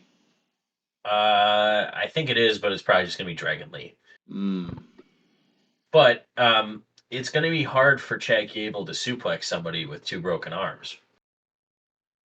Hmm. Uh, I mean, assuming, of course, this is in fact Penta. if I it's not, would be very surprised if it was not Penta, given. imagine it's Ray Phoenix. Tony Khan would never let that happen. He's an asshole. Or just El Hijo de Vikingo shows up randomly. What if it's Kalisto? You don't know. Lucha, lucha. I love lucha. He does. He does good lucha things. The original Sin Cara. What's his other name? Oh God, I don't even remember. But it was a train wreck. Mystico? Yeah, Mystico. Yeah. I think he's the MLW middleweight champion right now. Wow. Yeah. So, but I mean, I'm sure you could pay him to He skip a cooked show or something. anywhere besides WWE. I often wonder how he would cook in current WWE. You know what I mean? I feel like he was just in the wrong place at the wrong time, or the right place rather at the wrong time. Don't put a trampoline in his entrance, but no, Chad Gable is going to die. Pentagon Jr. is going to maim him. Cero Miedo, my friends. Okay, so that's Or in Chad's case, mucho miedo. yes. So then it was Drew versus Jay. Yep. Yeah. Jay won with a backslide. Match sucked. I mean, I don't want to be nice about it. The match wasn't very good. Drew said he got a contact high, so I think that's We're in a new era now. Yeah, I think we were expecting a Travis Scott concert too. That was another thing that I think got axed. But hey, he gets to show up on global television. 80 countries around the world or whatever. 80% of the world has access to see him. Smoking a blunt, burning a spliff in the Intuit Dome. Yeah. On a WWE broadcast. I wonder how much shit he got in for that, or how much shit WWE got in for that, because. It was Sage. Come on. That's what Michael Cole kept saying. It's Sage, guys, I swear. That was Sage. definitely Pat McAfee who was saying it, not Michael. Oh, never. Well, I think Cole reinforced it, if I'm not mistaken. Nevertheless. But either way, it was definitely Sage. Pat, when Travis went up to him. He's like, "I get a hit of that sage, buddy." And he just walked away. He's like, okay. Oh man. But Yeah, they yeah, wouldn't the let Travis match put was on a concert, whatever. so he's keeping the good shit to himself. The match was Being whatever. selfish. Jay won. Again, it is though what Drew does. He took his eye off the ball again, and he paid for it. Eat. Is this the last we see of Drew and Jay? Unfortunately, I don't think so. But No, I don't think so either. You don't finish that off with the amount of hatred that Drew has with the backslide, so Drew is claymoring his head into the stands. then But after that then we had the real American hero with his real American beer. Hulk Hogan came out with Jimmy Hart waving a flag poor very Jimmy, poorly. poor Jimmy real Hart. American flag, mind you. I think Jimmy forgot how to wave a flag. And I don't say poor Jimmy because Jimmy hangs out with Hogan a lot, so not poor Yeah, Jimmy. but Yeah, he's Jimmy always Hart's kind an of absolute a good douche. person. Yeah, no, I don't have any sympathy for that guy hanging on Hulk's coattails, but Hulk got booed pretty bad before he even started talking. And the first thing you could tell he was a little bit flustered, but he didn't deviate from his promo trying to put over the crowd. And He was rattled. he was still getting booed. So then he tried to name My drop. best tag team partner, brother, was you, the fans, Yeah. and then they just booed worse. Then he tried to do the old name drop people that the fans would like to try and get him to stop Yeah. booing, and that didn't work. They still booed him. Which, fuck him for name dropping Macho Man like they were friends. Yeah. Right. Yeah. No, I'm pretty sure I felt a little bit of turbulence in the soil after that. Macho was probably spinning enough to fucking power LA by that point. You could have hooked a generator up to his grave. The one thing I'm going to say about this show, I mean, I have some things I'm going to say about the show at the end, but I think this segment was the most talked about segment of the entire night, and I don't think that's a good thing. No. Well, first off, who the hell thought to bring out Hulk Hogan of all people to LA? Like, I don't give a shit. And I said this before, Hogan was never really a Raw guy, even in its infancy, even in its heyday. He was either out at the competition or he was on the opposite brand. He was never a Raw guy. He never played a role in the show. Sponsorship, So why man. the hell would you? It's money, it's But you- sponsorship, it's the Real American Beer logo was slapped on the Oh. ring. Well, But you Donnie, let me trot him tell you out- something, brother. Real Oh, American beer is fucking terrible. I don't doubt it. I don't doubt that anything Hulk Hogan has his name slapped to is absolute trash. So not surprised in the least. But that's why. mean, to think- it's your answer. You don't have to like the answer, but that's the answer, right? Like clearly there's a lot of sponsorship money tied up to this new product, just like Woo Energy was in AEW that a lot of people rightfully gave shit for to Tony Khan. And he's still a legend to a certain subsection of the fans, the idiots, Look, I would say. But wrestling would not be what it is today without Hulk Hogan. sure, nor would it be what it is today without Vince McMahon. We don't need to trot these fuckers out there. No, it's time to leave them in the past. You brought him out in Los Angeles, which is one of the most liberal places in America. He is a DJT dick rider to the nth degree. The Gawker tapes showed him as a racist. And it's just Hulk Hogan. It's very much Hulk Hogan, the wrestler. Great. Well, no. Good. Come on, Debatable. man. Come on, man. Debatable. We could dedicate an episode to that one. The character. Character-wise, great. Wrestler-wise, okay. Person-wise, fuck that guy. Yep. But of course, all the commentary on social media wanted to make it out of like, oh, this is attack on Republicans. No. And it's like, well, why the fuck didn't The Undertaker get booed? Oh, because he's not an Undertaker's asshole. cool. Like, a lot of people don't agree with his political opinions and his gun fandom, but like at the end of the day, like Undertaker's not a dick. Right. I mean, and it's fine, and that's his right to have his opinion on politics and stuff. And it's cool that they actually Agree. recognize that Taker was not.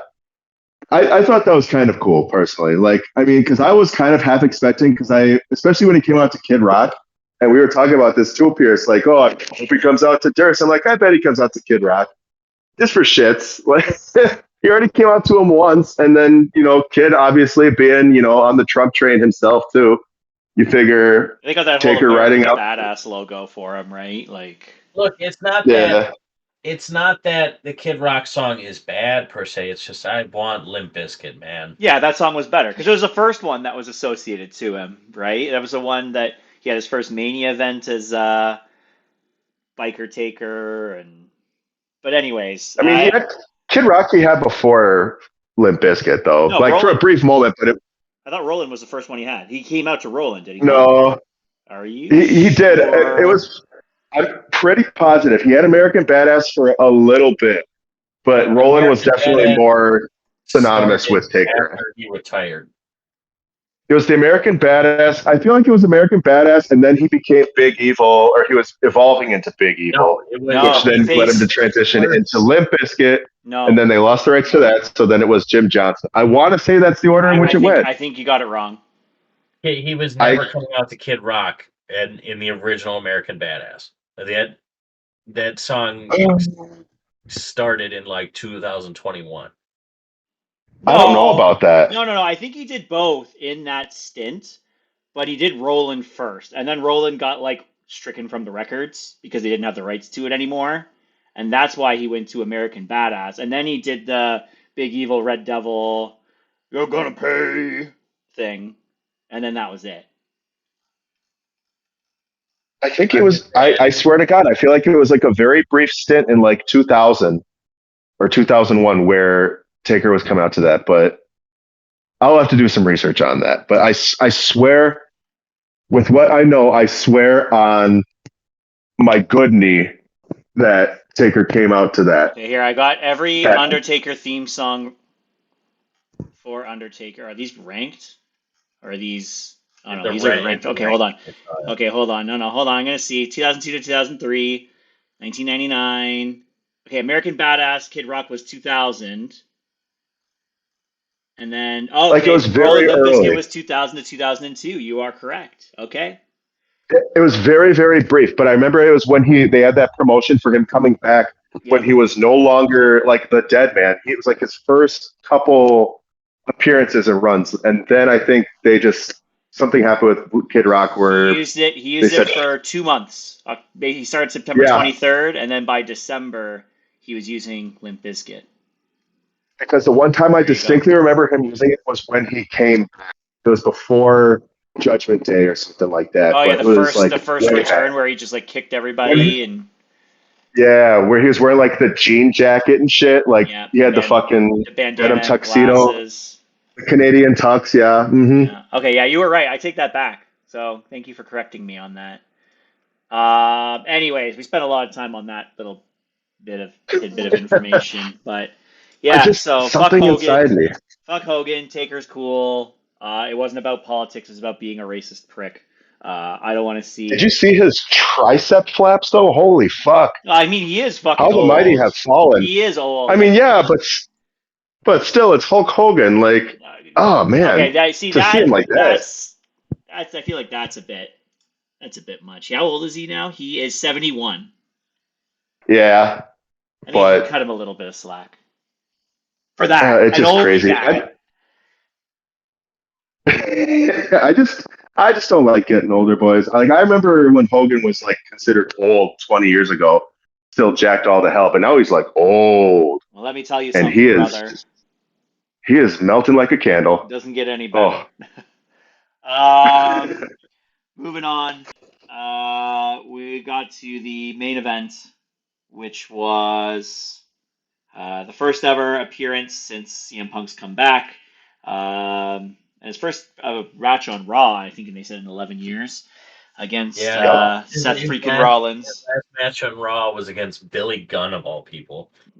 I'm glad that's no longer in the record books now because he had a match with Seth freaking Rollins, where CM Punk did win the match, back and forth, trading finishers, trading each other's finishers, doing other people's finishers. End result: CM Punk wins, clean, no interference, no nonsense. That fucking bang, man. It was a good match. Um, That's all it's right. the same thing with Drew, and Seth took his eye off the ball. He kept getting angrier and angrier, and then he tried to do something flashy, and he got caught. Brandon, I know you on Twitter said that there's no reason Punk should be beating them. Shut up, you're wrong. The whole thing Hey, with CM Punk, you're hurting my boy. I'm defending. listen, I'm just saying this. It's the same with Drew McIntyre. It's the case of a younger guy who's more athletic in his prime, arguably more relevant. CM Punk will always maintain a certain baseline of relevancy. I'm not going to argue that point.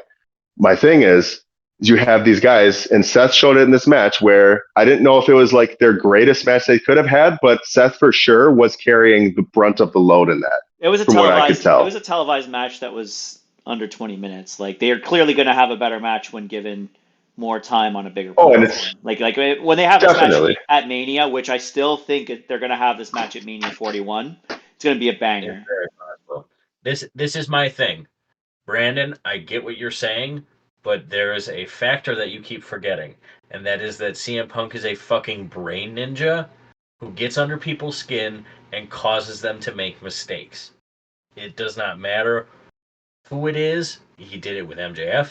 He did it with Drew. He's doing it with Seth. And Well, now I think Seth is going to turn heel after this. it's And it's I not only really, that. Like I mean, Seth. I've stood up for Seth a bunch of times when Brandon like shitting on him too, and it just proves another time that he's a very selfless guy who's willing to do what it takes to put the business over, put guys over. He's done it constantly, and it's just another I'm great talking. performance by company man Seth freaking Rollins. Like. I'm just talking kayfabe side of it, though. Sure, but I'm talking about like Um, real shit here. Like yeah, Seth real Rollins is shit willing to do the job to for the get people for over for the fans, for the business, for the other talent because he's a selfless dude and that's why he is and will continue to be the benchmark on WWE television. right, and I don't disagree with that. I'm just saying in kayfabe, there's a reason why Seth lost, and I it's wanted to because he took his eye dogpile off the on ball. I wanted to dogpile on Brandon's bitterness towards these two guys in different capacities. It was It's hard to know who to root against in this match. I'll be fair, but I Seth. mean, I thought Seth it took his eye was. off the ball, man. Simple as I that. thought it was. I thought it was interesting though because you had in the match they were constantly touting up, the psychology of Seth's injuries, right? Like, and that had been a feature of his late in his world title run too, where he's constantly overcoming his injury in order to defend the world championship, and he successfully did so. But now you have these injuries which supposedly should have healed, and now Punk is suddenly like able to exploit all these to his benefit. Well, Punk's the I best don't in the know. world, man. Well, I Yeah, mean, you could he's have said done that it. about, but I mean, like, how many times has Seth defended the world championship against hungry contenders too? I guess is my Yeah, point. but are And they then on the par they want to of flip the psychology of it. are they on the level of CM Punk though? Realistically speaking, like if we talk about like we want to dumb it down and say like WWE 2K ratings, are people like Right. Jinder Mahal and who else would you like? Even Shinsuke Nakamura. Shinsuke Nakamura. Who else did he defend against? AJ Styles when he first got it. Like, are these people on par with CM Punk? No. Unfortunately Are we not. talking about ticket sales? I mean, No, it's we're talking strictly in the about like number we're of talking ticket merch, about. Well, I mean, we could talk like about that in too, ring but like prowess. no, we're talking about like actual like I don't. WWE credentials. Like none of those opponents that Seth had are on par with CM Punk, I would say. No, the only one that was close was Drew, and Drew beat him. And even Drew was like what, only two-time champion? Which and Drew had to whip the piss out of Seth in order to get him to stay down at WrestleMania. Like, how many times did Seth Claymore him? Or did Drew Claymore him? Like, Yeah. how much Drew hit him with 4 abuse did he claymores. put on Seth's body? Yeah, so like I with respect to the whole like kayfabe stuff here, like CM Punk is Yeah. the elite of the elite, no pun intended. He's legit. Like there are levels to the game, you know, and Punk and Seth are at a very high level, but Punk is just a little bit higher because of that 10-year hiatus from WWE. That put Well, him you in could also play to like. I feel like I remember Punk being broken down a shit ton too later in his AEW run. What is he running with like a quarter of one of his feet? Well, here You know what I mean? CM Punk is rated a 90 in 2K. I just want to use this as an argument here. So CM Punk is rated as a 90, and then if we look at some of the other competitors that Seth has had, Bronson Reed's an 84, Damian Priest is an 86, Drew McIntyre is an 89, Finn Balor's an 87. Gunther is a 90, so he's basically on par with Gunther. You know, like Yeah. put some respect on I CM don't Punk's know. name, man. I have my opinions about that too, and I feel like when you referred to my Twitter post earlier, Pierce, I might have clued in on that as well. But I mean, and it's what it is, right? And from a kayfabe point of view, I absolutely can't argue where CM Punk stands because it's very apparent, and that's where it's going to be for a while, probably till his contract runs out, whenever that happens to be. But He doesn't have I it in his mean, contract that he has to beat everybody. Brandon, calm down. I'm just saying it kind of appears to be a Punk wins small kind of contract. And Yeah. again, I don't fault anyone for putting that on his table because of how he left and because of what he meant to the place after he left. He's very much clearly still a draw. They can make a shit ton of money with Punk, and I don't blame them for signing him for every dollar they can throw at him, He's going to lose his giving next him match almost. to Seth. Seth's going to beat him next time around. They're not going to do Oh, this. but there's going to be There might be a third match. There will be a third they'll match. probably just do the same. Yeah, I have to believe it'll be a 3-person series or a 3-match series, like he was with Drew, and just like he was with Drew, a Punk ultimately comes out in the end. That's how I see it going. Well, Anyway, they might sneak them into the elimination chamber together, and sure, Seth eliminates Punk or something. yeah, and that's what, or Seth screws Punk, and that's how they set up the Mania match or something along those lines. Something. Yeah. Anyways, overall though, if you notice the common theme on who won these matches, it was the Goody Two Shoes faces. Well, except for Roman. Yeah. Even still, he was more of the face than Solo was. Well, It was very safe. he's the face of the winners. company. It was very safe winners. No surprises. A very safe show, which I think deserves a little bit of criticism. I think there's a little bit of criticism that should happen there. Like, you have no debuts, you have no surprises, you have no returns, you have very predictable results in all 4 of your matches. I get why they did it, but this is a wrestling podcast and we're wrestling fans. Kind of was a letdown. It definitely didn't. I feel like they blew a lot of smoke up our asses with it, and right, it wasn't going to live up to the kind of hype they put up for it. Although the production values for that show were very, very good. They were. I will say that, right? Like, I mean, like Pierce is saying, also, like, they do have to kind of introduce the show in a sense to an even broader audience than they already had. From there, Yes. they can probably kick the shit into 3rd or 4th. I expect before the month is over, we're going to see some major developments on the show. I think they're going to definitely get away from that casual, maybe not casual friendly per se, but they're definitely going to take what they were going with leading up to the point and get back on it and just fucking take it straight out. Let's use like any sort of returns you could have done as an example. You're telling me like to have a casual friendly audience, like to talk about like bringing casuals or whatever. You couldn't have someone like Becky Lynch or Charlotte Flair come out in the sense of like, this is your most prestigious champion of all time, or this is the only woman that's ever won a WrestleMania main event. And that doesn't add to like appealing to casuals in that sense. Like I don't get it. Like I know they have their plans and stuff, but like, yeah, and they only had so much airtime, even though it did seem like they did dedicate a lot of time to these matches when they well, probably they could have. dedicated a lot of time to Jey Uso's music. Yeah, because Travis Scott was out there too, so Sure. obviously you got to feature his ass because they're probably paying him a lot just to be there. Yes. You have So, to eat.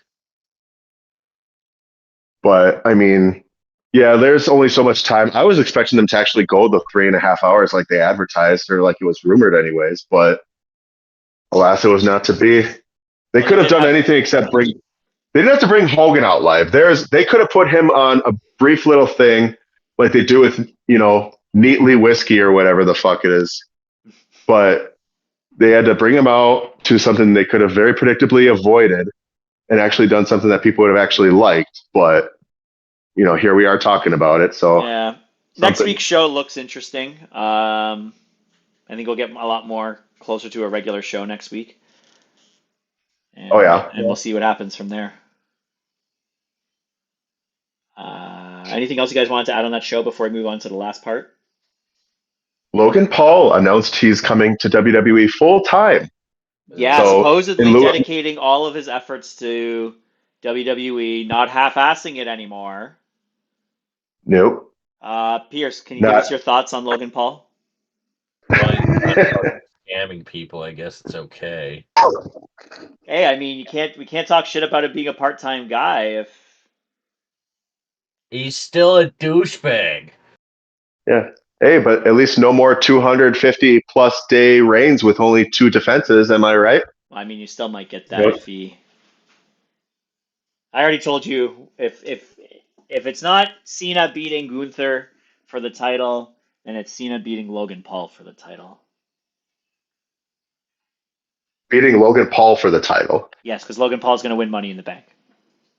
Oh my god. Okay, I thought you were talking about at Mania. I'm like, you think No, he's no, going no, to no, win the no, no, title no, no, before no, no, Mania? no, no, That's no, a no, bold no, no, prediction, no, my no, no, friend. no, no. This goes back to our Cena show that we did way back. Uh, Yes, yes, yes. yeah, if Cena doesn't beat Gunther at Mania for the title, then I 100% see him beating Logan Paul for the title at SummerSlam. Hmm. After That's a Logan hell of a way to Paul earn number 17. after Ooh. Logan Paul wins Money in the Bank and cashes in Money in the Bank that night to become champion. Or Logan Paul cashes in on John Cena Oh, after he wins number. that would You talk also about that'd be heat, even brother. worse. Oh, brother, you couldn't find heat like that on the sun. Oh man. Jesus Christ. Could you imagine? Cena's 17th title Oh, reign lasts less than Drew McIntyre's third title reign. This is. I don't even That's have some words. good shit. That's some good shit. Hey. I know fans won't like it, but that's good shit. I like that idea, Brandon. I like that idea. I'd probably pop for that. I'm not gonna lie. I Give would him the laugh. give him the confetti and the tears and the adulation and the banners, and then just fucking have Paul come out from behind, just bam, Yeah, Logan Paul on nail a his zip ass. line. Oh God, Drop kicks him off yes, the zip please line. book it, book it. That would be immortal. Oh my God. Hope you guys are listening, Paul and anybody else who does any booking. There's your story. All right. Last thing we got here is New Year's Evil was last night. It was at the Shrine Expo Hall in LA. There were 5 matches, which we'll run through quite quickly here. It started off with the NXT Women's Championship, and Julia is your new Women's Champion. She defeated Roxanne Perez in about 11 minutes. Hell yeah. Hell yeah. Time for the Props to future is Roxanne. now. Let's go. She's one of the top 5 NXT Women's Champions ever. Hell of a reign, but it's Julia's time. Yep. The beautiful madness is here, boys. Yep. Shout out Rox on a good reign. We'll see how she does on the main roster. She's always been good in the ring. The promo stuff, we'll have to see how that works on a bigger stage. But always been very good in the ring. And yeah, Julia, let's see what she's got. Yeah, it'll be interesting to see how she converts her charisma on a championship caliber level. Mm. I mean, she's definitely got that aura and that mystique of somebody just coming in, but now she is like the figurehead of the women's division. and she can't just do it on her in-ring talent alone. So She has an aura about her. Like, she has just star written on her. You know what I mean? Yep, agree. Next match had Stephanie Vaquer defeat Cora Jade, Kalani Jordan, and Lola Vice to become the number one contender for the NXT Women's North American Championship, currently held by Fallon Henley. Well, either Fallon dies or some shenanigans happen. Well, we're going to get into that in just a little bit because the next match had some impact on that as well. Gigi Dolan, Shotzi, and Tatum Paxley defeated Fatal Influence, which included Fallon Henley, JC Jane, and Jasmine Nix. Shotzi pinned Fallon Henley in that match. Yeah, that's where the shenanigans come in. Maybe we get a three-way. Yeah, so after that match, there was a backstage segment where Stephanie was told, she's number one contender, and then Shotzi chimed in saying, "Hey, I'm the one who pinned the champ. Where's my title match?" So I don't know if that's going to be a triple threat to help protect somebody, or if they're going to be another number one contenders match. But Shotzi's kind of stuck her way in there too. Shotzi has a point. She has a legitimate claim to number one contendership status, and I'm of the opinion that Vaquer is not going to linger in the North American title picture for too long. She, like Julia, was touted as like one of these new names coming in who's going to lead the women's division in NXT. And I feel like, and it's crazy to say that even though she's been in NXT for a short time, and there's still like those certain barriers outside of in-ring work that exist with Stephanie Vaquer, as does with Julia, I still feel like it's only a matter of time before Stephanie finds herself at the top two. I don't know if they're going to get into an exchange between Julia and Stephanie. I don't know where Zarya factors into all of it because she's right there too. Zarya's been in a tag team with Sol Ruca, which has been an interesting choice. Yeah, you didn't know that? Yeah, she's been tag teaming with Sol Ruca. Apparently I missed it. Very interesting. Yeah, it's a little weird, admittedly. It's a clash of styles, yeah, but I guess you can make it work. Couple other segments that happened on this show. Eddie Thorpe was attacked backstage by a mystery assailant. Ava thought he was faking it. He said he wasn't. And then later on, Oba Femi just said, "Yeah, I beat him up. Who cares?" Possessed by the spirit of Rock circa '96, apparently. Yeah, Oba does what Oba wants. And then we had another segment. Are you gonna fucking tell him otherwise? Yeah. We had another segment with Ethan Page. Shout out Ethan Page. Hell yeah. Talking with Ava. Future WWE champion. And The Rock comes in and interrupts Ethan Page, has a conversation with Ethan Page, tells Ethan Page that Ava is the final boss of NXT. Yeah. Yeah. Not wrong. And then categorically, they have a little handshake moment, and then The Rock slaps his ass and says, "Get your sweet ass out of here." I'm pretty sure that The Rock was drunk the entire time he was on NXT. It's possible. He had a lot to celebrate. It's sure possible. He's probably full of mana. Oh, he was full of mana that night. Well, what's the thing he's yelling every time he goes to the ring now? Tayu or? The Moana thing? Yeah, the Moana thing. I never watched Moana, so I don't know. I don't know. I can't hit that high note anymore. I can't hit that high. Tahu or? Chihu, as the native Polynesians say, I suppose. Sure. I don't know. Yeah, so I did not expect to see The Rock slap Ethan Page's sweet ass on NXT in 2025, but here we are. Can we just talk about how Ethan Page has come up over the last 5 years? Yeah, so go ahead.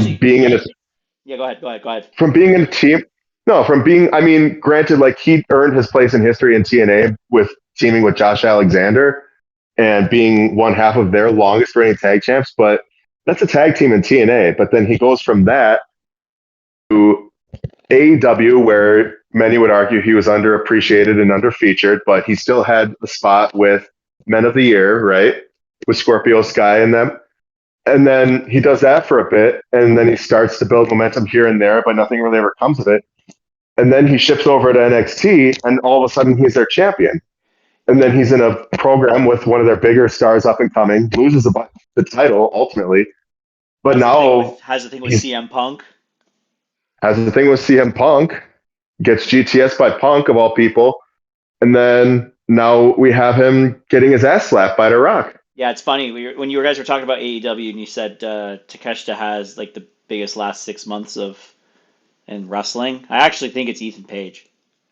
Ethan Page went from a nobody, showed up in NXT in like June, won the title in his first match at Heatwave in July. Had a decent title reign where he was like involved in stories. Gave it up to Trick pretty easily, but whatever. Had a spot with CM Punk. Now has a spot with The Rock. Like, that's huge. They show huge trust in this guy to put him in those spots over and over again in 6 months. Talent.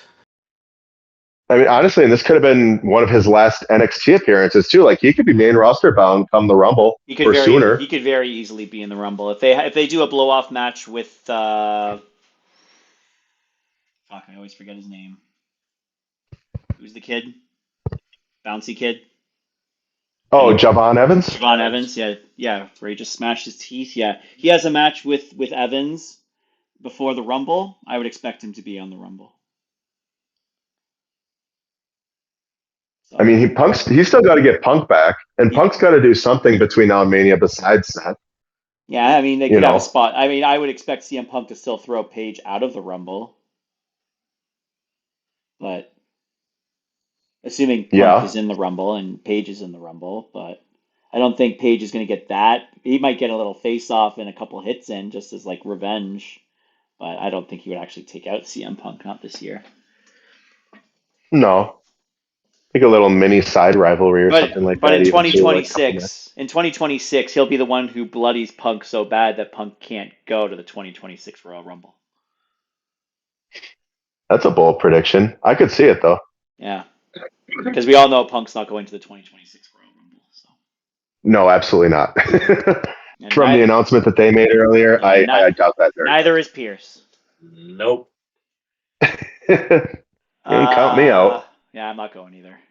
Marta Halal isn't going. But anyways, the next match in a sudden death rules for the NXT Heritage Cup, which is basically just a regular match that if you got knocked out, you lose. But anyways, Lexis King is your new, again, kind of, NXT Heritage Cup champion by defeating Charlie Dempsey. Good for him, I guess. Yeah. I don't know if I care so much about good guy Lexis King, but I do like that NXT, continues to just have people try both to see what works, and then they kind of get an idea of who the person is before they, get them into bigger programs or move them up to the main roster. So that's what it's for, right? Yep. That's the safe space. And then in the main event, in the triple threat match for the NXT Championship, we have a new NXT champion, and that's Ope-Eh, who defeated Trick Williams and Eddie Thorpe, who did eventually come out, but he got beaten up. But the fall from grace was used by Oba on Trick for the win, and Oba's your new champion. Yeah, didn't expect him to pin Trick, but I'm completely okay with it. Yeah, I'm fine with it too.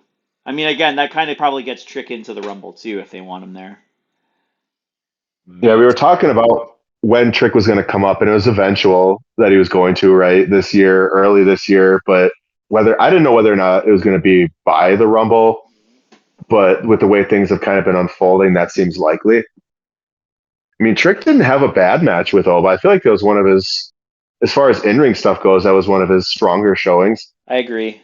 I think Trick is still he's fine in the ring, and that match was a little bit better than fine, so... And if he made it to main roster, there's no saying that he can't still improve. I mean, he's definitely going to be rubbing elbows with a lot of highly talented individuals who are probably going to bounce a lot off of him. So then WWE is clearly very invested in him, and he has a lot of upward mobility and potential. So I'm not worried for him. I mean, if they want to pair him up with like Mello again or do something with him, just to kind of up both of their stocks a little, considering their history, I'm for that too. Pierce, you have anything to add? But I mean, Sorry. Me. Yeah, okay, me. no, I was just gonna finish and saying I definitely look forward to the era of Ope-Eh as NXT champ. Hell yeah, I think everybody does. Rula. Narula of NXT. Ooh. And then we close the show off with The Rock having 6.5 minutes of rambling about nothing. But he said Being the word drunk. like 4 times on live television. He did. And he Pretty tried to make the whole thing about Cody as like it's no big deal that I was having tequila with Cody, but like actions speak louder than words, brother. Like, sorry, you did what you did. Maybe you shouldn't have did it. You enjoy the ride that The Rock is taking you on. So, Donnie, I'm going to need you to know your role and shut your mouth. There's a whole button for that. Yeah, but it doesn't say that. Nah, but it would have worked just as well. And it would have actually been his The people's voice. champ is above all scrutiny. So Nah, bitch. there we go. I'm not a Cody crybaby, Yeah. so I never was. All hail the final boss. That was not the final boss we saw this week. No, Hopefully- that was just Dwayne. Hopefully he comes that was back. just the boss. That was Dwayne on Monday and then drunk Dwayne on Tuesday. Dwayne was drunk on Monday too, but Yeah, Dwayne the Boss Johnson. that's basically And- it for our show, though. Yeah, I don't think we have much else to talk about. We powered through Yeah, we a bunch of touched- stuff.